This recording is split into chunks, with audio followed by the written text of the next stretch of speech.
entrevista en A Todo Fas.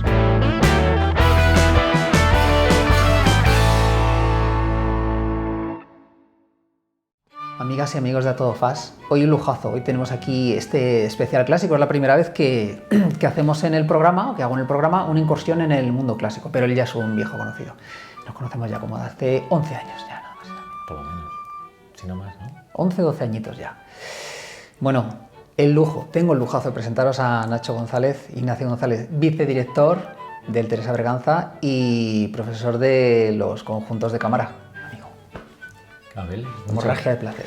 Muchas gracias, encantado Gracias a ti. de que hayas venido, y para nosotros una experiencia también el que se nos dé cabida en programas que no son exclusivamente de música clásica. Me parece siempre que estamos en un gueto metidos y pues que eso no debe ser, tenemos que raritos, aprender unos que somos de otros. raritos, pero igual de raritos que vosotros, algunos más y algunos menos. Bueno, como veis ya empezamos con las tensiones. Bueno, igualamos. No. Bueno, lo que me gusta mucho de Nacho, y por eso estoy aquí, es porque él es profesor de conservatorio, pero tiene un enfoque muy moderno, tiene un enfoque muy progresivo en cuanto a que a él le gusta la música. Entonces es clásico. Tenemos una visita inesperada por aquí.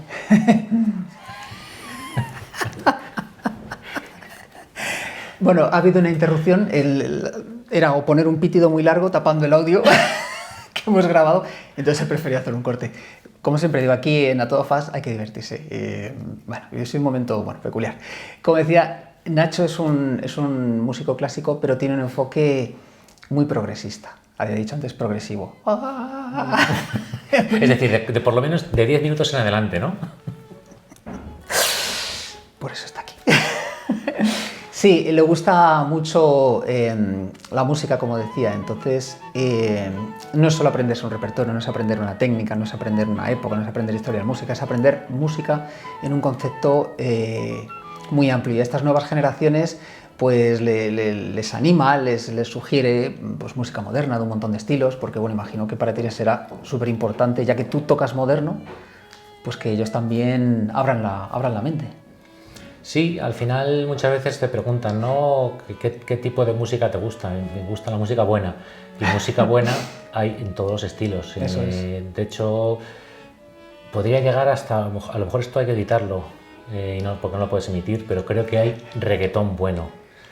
Sabía que íbamos a Vaya día que momento. llevo. Me han llamado abuelo por la mañana y ahora esto por la tarde. No, pero es verdad. Hay gente, por ejemplo, como Calle 13, que es verdad que, bueno, que al final son también muy conocidos, pero no es tan conocido su formación clásica que tienen, por ejemplo, y cosas que hacen con el reggaetón que no es, evidentemente, el reggaetón puramente comercial. No lo he escuchado, pero es cierto que ellos traen una trayectoria de a lo mejor 20 años haciendo música, Eso es. si no más. Entonces, la forma del enfoque, aunque solo sea por que sus neuronas sobrevivan, pues tendrán que darle un punto más, ¿no? Algo así. Sí que al final yo siempre les digo a los alumnos que, y no solo con la música, el músico no tiene solo que escuchar música y todo tipo de música, sino formarse artísticamente, leer, ir al teatro, tener experiencias que tengan que ver con el arte más allá de su propio instrumento. Muchas veces el instrumentista escucha de su propio instrumento, sí, cuando realmente lo que viene bien es escuchar de los demás, porque al final todos los instrumentos tienen la posibilidad de imitar a otro o de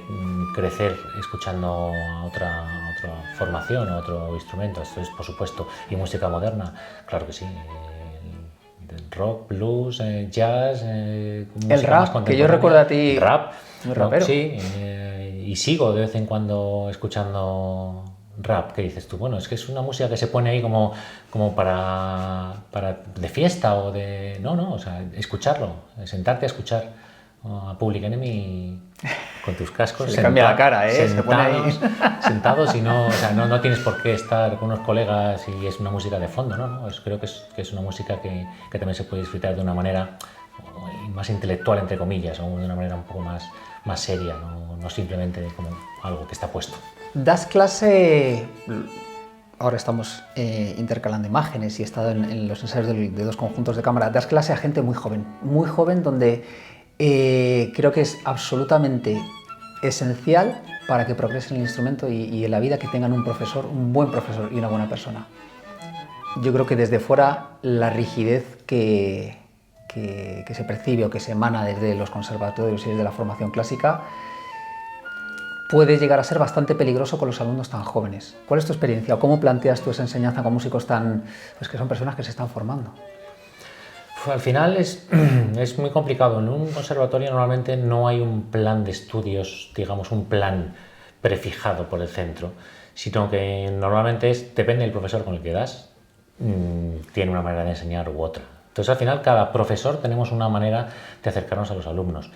Y yo creo que cuanto mejor profesor eres es cuando más posibilidad tienes tú de modificar ese planteamiento hacia el alumno según el resultado que estás viendo. Yo no puedo cambiar como soy, entonces yo tengo una manera de acercarme a los alumnos, una manera de explicar, pero sí puedo modificarla. Si veo que no funciona con una persona, hay que intentar modificarla porque muchas veces no llegas a ningún sitio. El aspecto rígido y estricto de un conservatorio, el propio nombre ya es como conservatorio, ¿no? Es como algo que hay que guardar, que hay que preservar, que hay que cuidar. Pues no es tanto así. Es decir, lo que sí es verdad que es una formación bastante presionante porque se requieren de unas horas de estudio, de unas capacidades, de un querer y poder hacer, de una concentración y de muchísimos años. Entonces al final sí que hay parte de presión, claro que sí. Y esa presión a veces la llevas a un buen sitio y a veces evidentemente tienes que recular porque bueno, son chavales muy jóvenes y yo los cojo ya relativamente maleados. Yo los cojo con 13, 14 años, que es la última etapa para entrar en música de cámara, de 14 a 20 y tantos años, pero claro, esos llevan ya recibiendo este tipo de presión desde los 6, 7, 8 años. Son 14 años en total la carrera de música. Y bueno, hay mucha gente que no termina también por eso, porque ya no tanto por la presión, sino porque requiere de mucho tiempo y cuando empiezas a compatibilizar con el colegio, con el instituto, incluso que hay gente que hace una carrera y el superior de música, pues o te lo montas muy bien y tienes mucha capacidad o al final tienes que elegir. Sí, es una carrera de fondo muy larga y con mucha presión, no solo en música de cámara, que es mi caso, sino en el instrumento, en armonía, en otras asignaturas. O sea, realmente son superhéroes y superheroínas toda la gente que tiene en el conservatorio. La vicedirección, que yo sepa, la tienes hace no demasiado tiempo, ¿verdad? 2 años. 2 años. ¿Ha cambiado tu prisma de la enseñanza en el conservatorio de ser músico, profesor de un conjunto de cámara, a además ser vicedirector? No, en mi aspecto de clase, no. Lo que ya es un trabajo que venía, entre comillas, haciendo anteriormente, porque yo era el jefe del departamento de música de cámara y conjuntos, entonces al final la labor de vicedirección es promoción artística. O sea, realmente lo que se hace desde allí es buscar espacios y, como en este caso el Instituto Francés, un ciclo de conciertos para llevar el trabajo no de mi aula, sino de todo el conservatorio. Pero ya lo había estado haciendo yo antes con mi aula, entonces ya tenía cierta tanto habilidades como conocimiento de este mundo que es el de la gestión cultural y artística. Y no ha cambiado mi manera de trabajar en clase.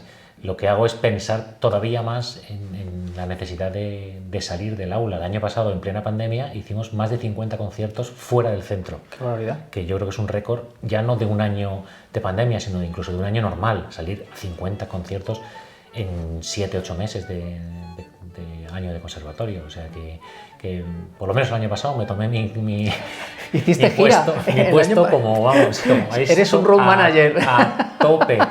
Y este año ya llevamos bastantes y bueno, cuanto más mejor. Yo creo que el músico tiene que encontrar su espacio con el público y en el escenario, si no en casa está bien, pero en casa es para preparar. Ya. He visto antes algunas de las instrucciones que le has dado a algunas de las alumnas. Claro, el tema de estudiar en casa o de estar en clase a estar en un escenario, siempre están los demonios ahí. Y he visto ahí las instrucciones que le ha dado.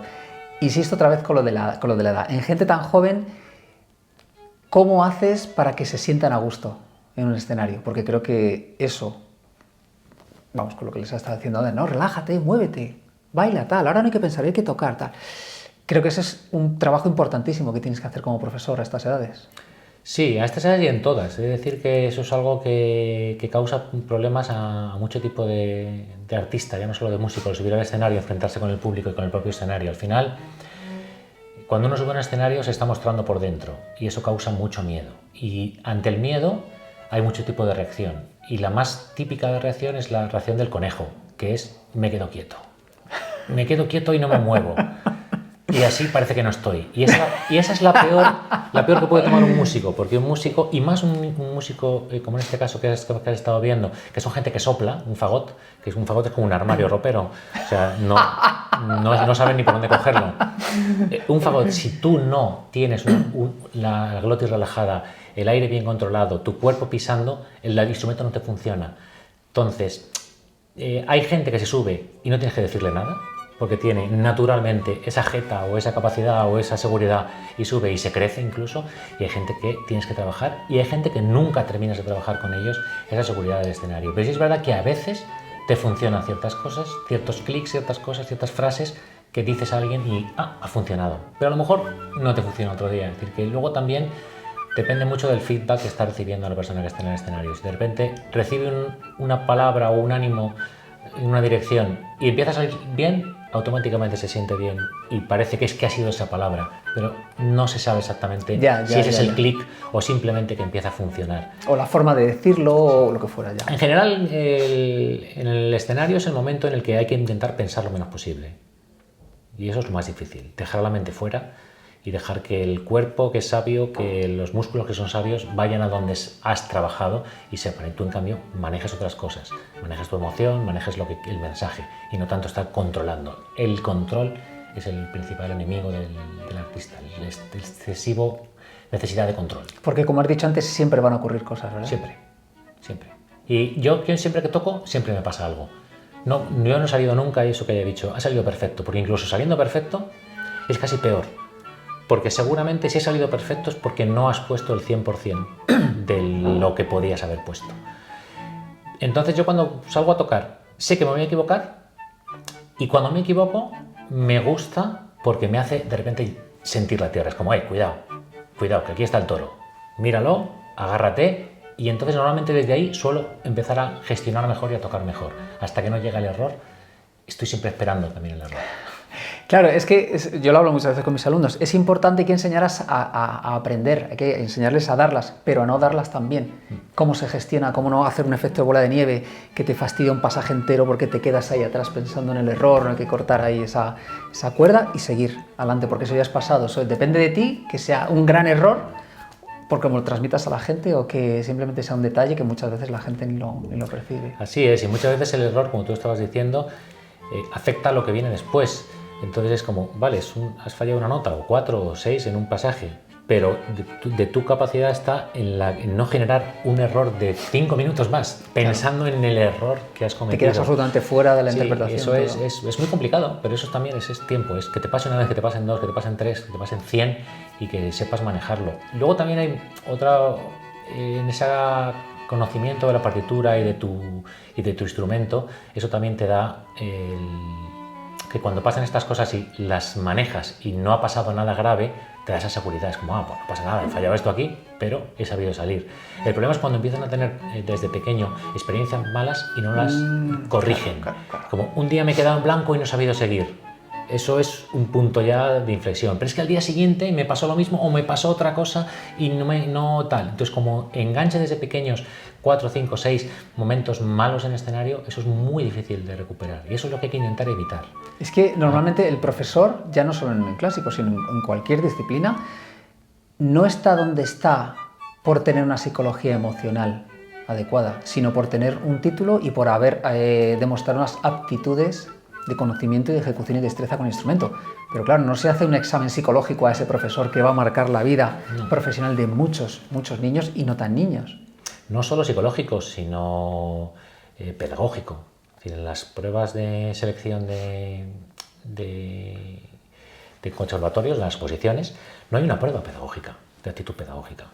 Hay una prueba en un examen teórico de temas, hay una ejecución donde se valora casi el 80% de la prueba, cómo tocas el instrumento, y luego hay una clase teórica, hay una programación didáctica, que además no tiene nada que ver con la realidad de un conservatorio. Son cosas de estas de papeleos, de LOCSES, de LODES, de LOMCES, de PONCES. Es un gran agujero en el sistema pedagógico, la verdad es que no funciona, porque de hecho conocemos, y tú conocerás muchísimos casos de gente que nada más acabar la carrera del conservatorio lo deja, vende el instrumento y lo deja.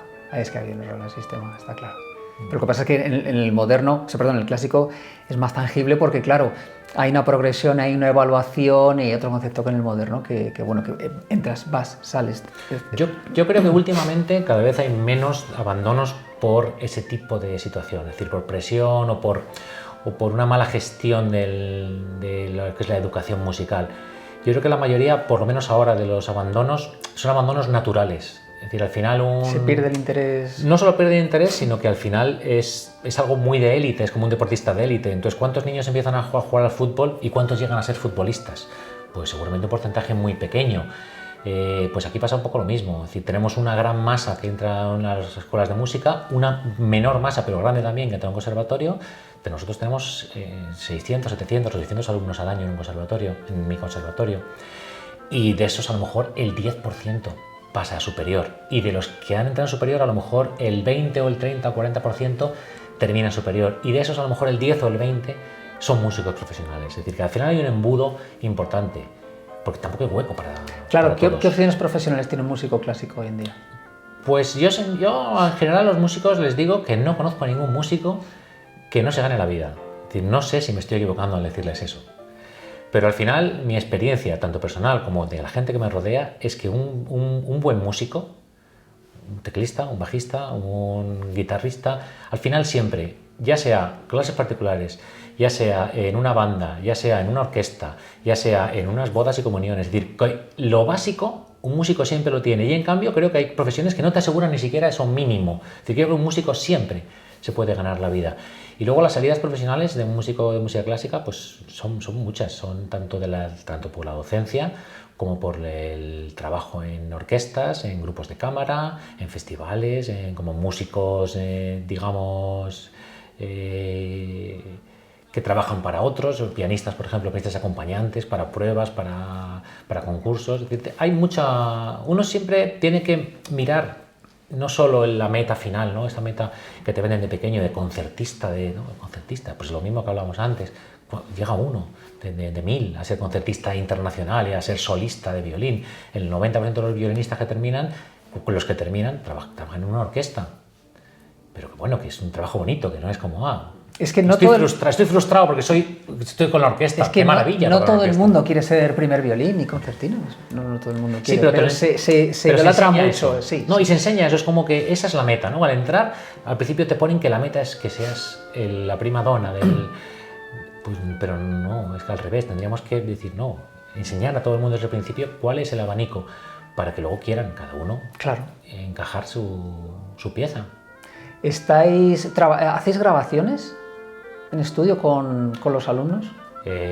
No hacemos grabaciones como tal, o sea, como proyecto de grabación, pero sí grabamos muchas veces y se graba profesionalmente. El año pasado grabamos conciertos en el Auditorio Nacional, tenemos todos los años varios conciertos al final de curso y se graban profesionalmente y se editan y se masterizan. Y alguna vez pues hemos ido a la radio o se ha hecho un programa. Yo ahora lo hago menos. También estoy notando una diferencia con las generaciones anteriores y conmigo. Es decir, las nuevas generaciones me están costando más. A lo mejor también porque estoy haciendo más mayor y ya no paso tanto tiempo con ellos y no tengo tanto tiempo para dedicarles. Pero antes, que hacía mucho más música con ellos, hacíamos tangos, hacíamos jazz, hacíamos pop, hacíamos de todo, pues íbamos de repente a un sitio y que por supuesto grabábamos o pedíamos que nos hicieran una maqueta o una grabación para luego distribuirla. Pero en el conservatorio como tal no hay. Hay asignatura de informática musical en el que se trabajan aspectos de grabación y de acústica y de otras cosas, pero... ¿Y tenéis alguna asignatura o algún programa o como optativa o que se contemple dentro de la docencia la incursión del moderno? Sí, ahí, claro. En los conservatorios hay el plan moderno. No. Dentro del programa clásico, ¿sí hay alguna pequeña ¿Dentro entrada? del programa clásico? Sí. Sí, claro. Entre comillas. Dentro del programa clásico, por ejemplo, hay una asignatura optativa que es Big Band, en la que todo el mundo puede acceder. Yo, por ejemplo, tuve una optativa que era música pop hace años. ¿Y qué hacíamos? Pues un taller de música pop. Se apuntaba todo el mundo que quería a eso me refería, y hacíamos arreglos de Depeche Mode, de no sé cuál, con lo que haya, con una marimba, un no sé qué. Y luego salíamos y nos tocábamos por ahí. Eso. Sí, hay cosas, pero a nivel un poco más residual. O sea, realmente no hay materias fuera del clásico por lo general, a no ser que sean eso, optativas o cosas ya al final de la etapa de profesional. Bueno, luego a cámara apagada te tiraré un guante. Hombre, pues bien, claro que sí, bienvenido. Nosotros además hacemos semana cultural, hacemos masterclasses, hacemos cosas y siempre están bienvenidas, ¿no? Porque además, bueno, yo siempre he sido un defensor de estas cosas y me he llevado más de una mirada rara y alguna... Bueno, pero los hay, pero que dentro del conservatorio es como dentro del mundo, es decir, te vas a encontrar de todo.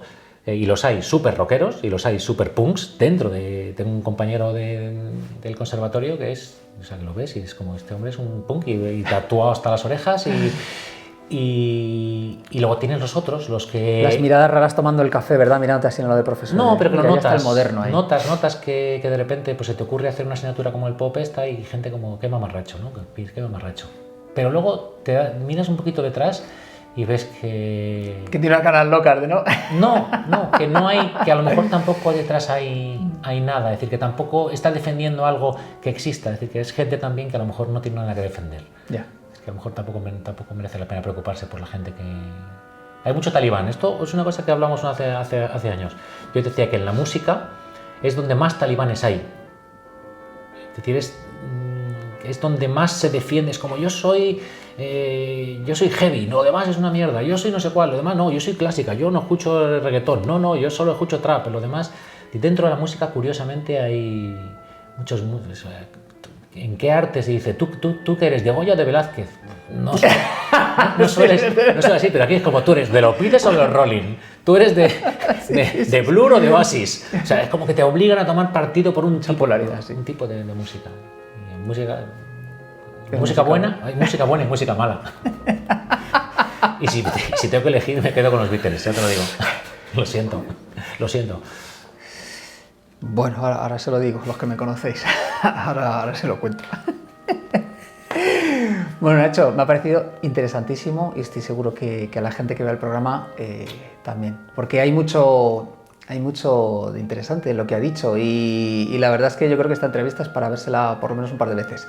Porque además estás en activo y yo lo sé porque nos conocemos hace muchos años y lo hemos hablado muchas veces, que lo que estás hablando aquí lo pones en práctica y además viéndole trabajar se le ve que es una persona fresca y que interactúa y te comunicas muy bien con tus chicos. Así que nada, por cierto, ¿qué vais a tocar hoy? Pues hoy es un concierto en el Instituto Francés.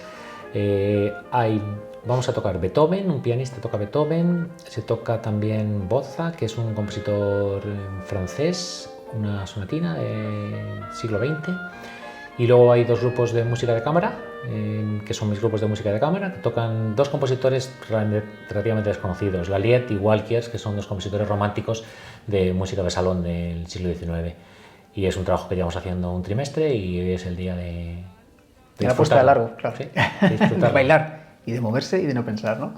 Sí, pues muchísimas gracias. A ti. Ha sido un placer enorme. Un placer el mío, haber pasado una tarde contigo. Hasta pronto.